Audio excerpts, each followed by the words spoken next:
What's up, fam? My name is Macro. I'm a DJ slash producer based out of Los Angeles, and today I'm going to be showing you how to make the drop from Mastadon's track Death Pit. This is what I was able to make.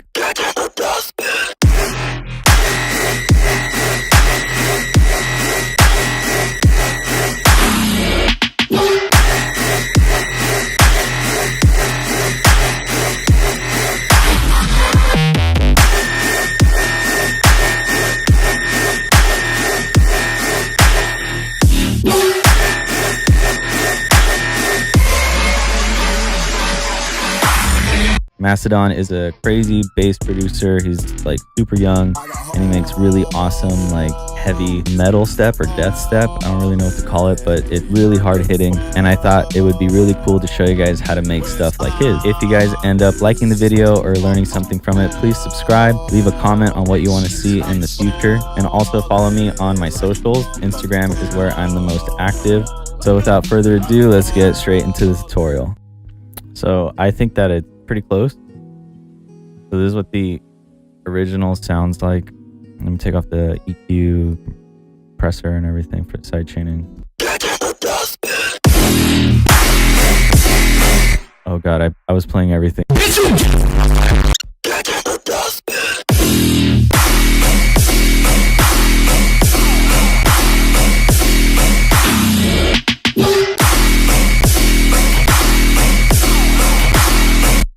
The high end on his like long bass kind of like at a little bit of a different tone, and then his growl has like this deep tone. Like I don't even know how to get that deep tone. It's like crazy like reverb or horn. Try to get as close as I could.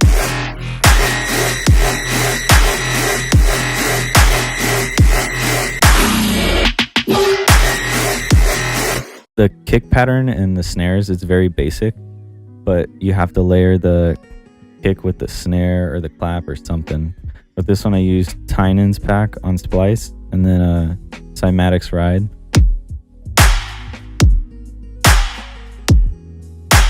So with the snares, I just layered a snare and a clap.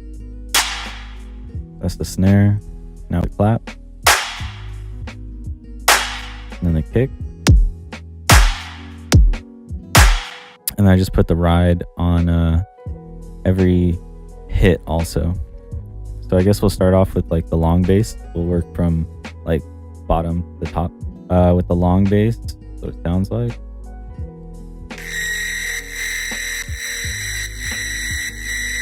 But this one I was pushing it a little to the left because everything's getting layered in the drop. So you have to make sure that there's space for everything, so that way it actually sounds like it fills in properly. With this one I used OTT, a fat rack, you know, as usual, and the frequency shifter I put on there to change the tone a little bit because I didn't really get it when I was doing it in Serum. So it adds a little bit of like oomph to it. And then I'm also going to have this as like an Ableton project that you guys can download as well. And then for anybody that's not on Ableton, you can download the Serum patches as well. I'm going to put them in the description down below too. So if you're not watching on YouTube and you want to download everything, get on my YouTube channel, and then you can start downloading all these and you can play around with them. But then I put on a saturator on it to add a little bit of grit to the high end.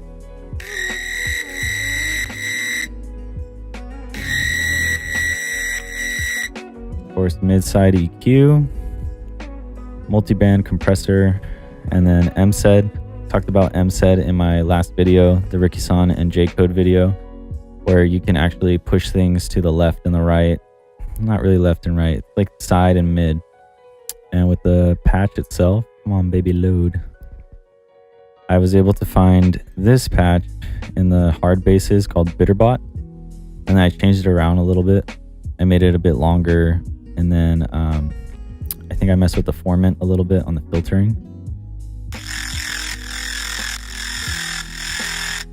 That's how it is with just the first oscillator. The second oscillator, I think that when I was FMing, I brought the octaves up. It might have been closer to that when you first open it. But then I just brought it up 4, and then the semitones up 7.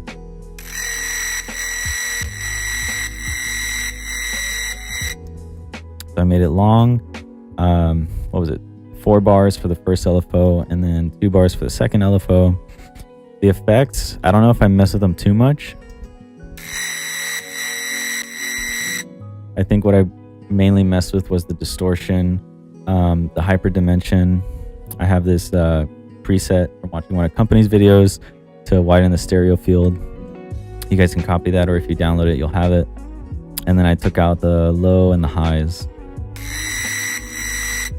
So it sounds just like a little bit cleaner. That's it for the long bass. For the growls, I did different kinds. So the first growl was, I didn't get as close as I wanted to. I don't know what it was, but like the growl that he has, it hits every time the kick hits. But that's what gives like the boom, boom, like the feel to it is really, really heavy when you have that.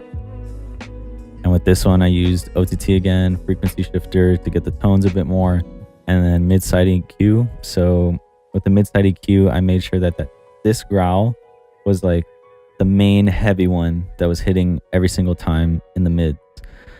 So that way, when you layer the other ones around it, it sounds really nice. So with this one, I think this one is from the Live 10 wavetables. Like I said in my last video, if you go and you download the Ableton Live 10 wavetables and put them into Serum, you can make some pretty badass basses with it.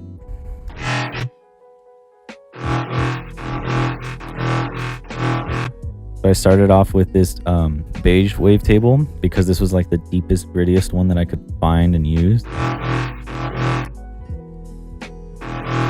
And then I put on this one. I think it was like with harmonics or something in one of the folders. What is it, Science 3? Yeah, so you can use those as a benefit because some are like formants, some are harmonic based, and it'll help you sound design a lot better. It helped me a lot. Put on a comb filter. Whenever you're sound designing, if you use the second LFO and you make the LFO shaped a little bit differently and you put it on different parameters within your patch, like resonances, different frequencies, things that don't really do like push and pull actions like you would with LFO1, like, you know, pushing the level up to give it like movement. You can use LFO2 for things that aren't for movement, and it'll give it really cool timbres. So then I went ahead and put hyperdimension, distortion, chorus, and delay. Those are gonna be able to give it a little bit more space and a little bit of oomph and timbre to it. And of course with the EQ, I'm also messing with it with the LFO1. So this is what's giving it like push and pull between the low and the highs. And then we got, of course, OTT, reverb, and then at the end I have a comb filter to give it a little bit more like sound or timbre to it.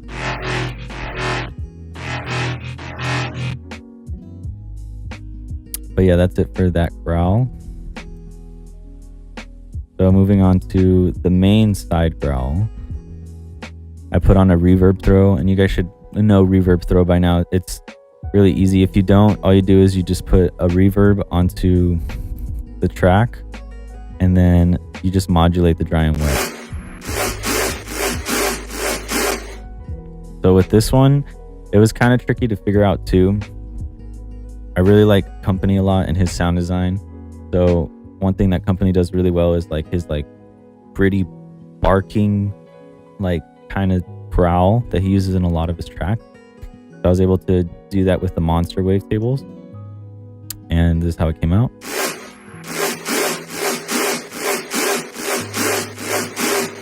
And then the monster wavetables are already in Serum, so you don't need to download them. So this was it as the first oscillator. Second one with FM.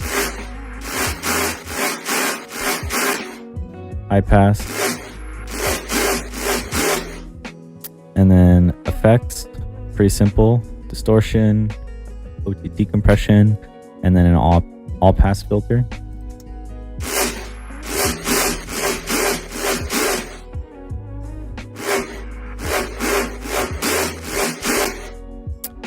But yeah, that's it for that one. And then all I did was duplicate it down here. And then this one is going to be for the sides of that growl.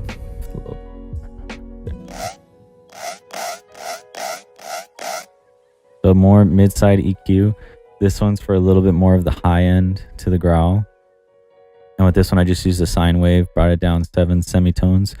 And then I took from the Ableton Live 10 more harmonic. I don't know where I got it from in that, but it's called Harmonic Series. You guys are going to have it in the preset pack.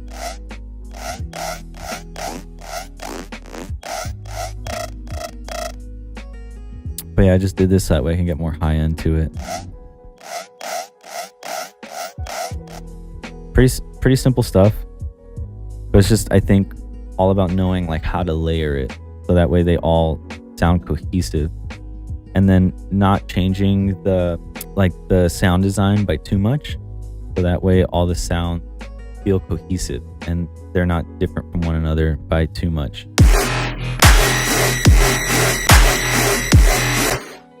And of course we have the low end. So you'll only be able to hear that if you have headphones or speakers. But basically with like Mastadon style, heavy metal death step, you can do repetition, but you have to make sure that you have other basses going on and that they're layered well enough so that way you can hear them while they're playing at the same time. So that way it's not a dirty mix. That way it's like clean and it sounds really full and really heavy, especially with the kicks and then the kick being underneath the snares also.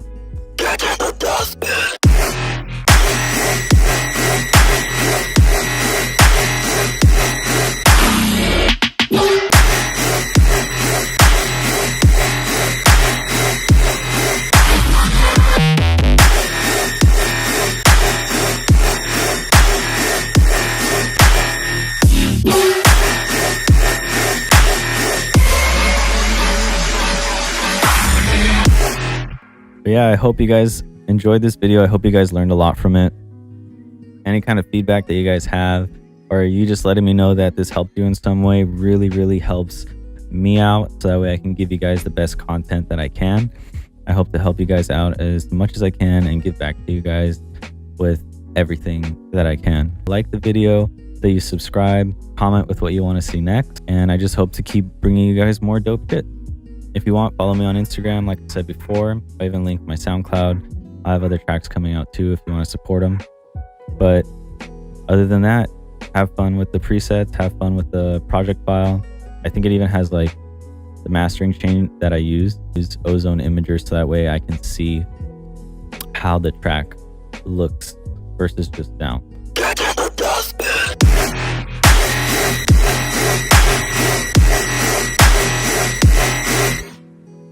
So what I'll do is, the bonus tip right here, I guess. So when you're using the imager like that, you can check between your track and then the other track that you're referencing. So you can see like how it kind of competes with it to see if you're on the right track of how your song is actually sounding.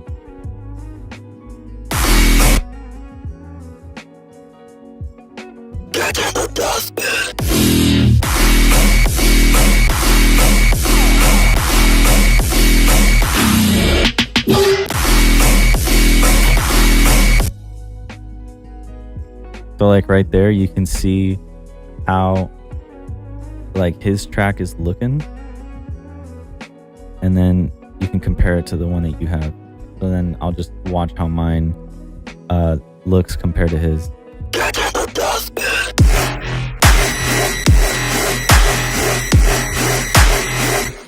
feel like mine has like the same slap and the same hit and like it's heavy, but I also made it pretty wide so that way the low end, like everything that's in mono, is nice and fat punching through the middle, and then everything else that I put in that's layered to go to the side, whether I'm using reverb, delay, or even pushing it with like the MSED plugin, that it actually layers really nice, and then I can see it actually pushing to the side.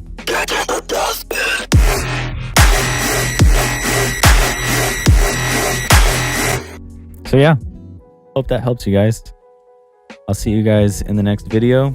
So until next time, yeah, later dudes and dudettes.